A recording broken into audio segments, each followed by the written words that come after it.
V tomto videu sa dozvieš, kedy máš nárok na odškodné, pokiaľ ti meškalo lietadlo alebo ti zrušili let.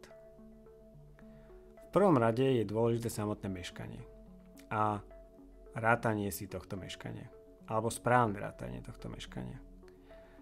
To znamená, že v prípade meškania letu sa nemôžeš pozerať na to, že kedy si prišiel na letisko.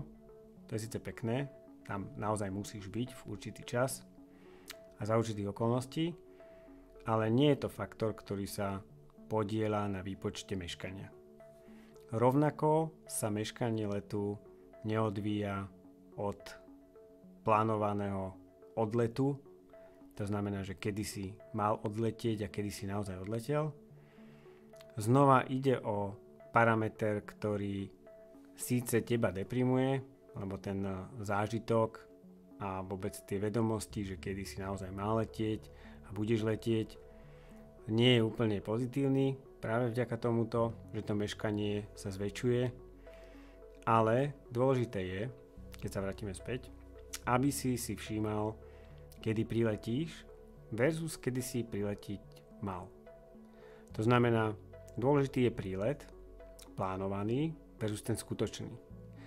A pokiaľ došlo k meškaniu viac ako 3 hodiny, je to prvá informácia, ktorá hrá v tvoj prospech, kedy by si mohol uplatniť odškodné u leteckej spoločnosti. Pokiaľ došlo k nejakým ďalším dôvodom, respektíve pokiaľ došlo k nejakým mimoriadnym okolnostiam, tak ani v prípade takéhoto meškania nemáš nárok na odškodné, lebo práve mimoriadne okolnosti sú skupina dôvodov, ktorým sa budem venovať v inom videu, kde ti ich podrobne rozpíšem. Neviem, na čo by som písal. Čiže kde ti o nich poviem.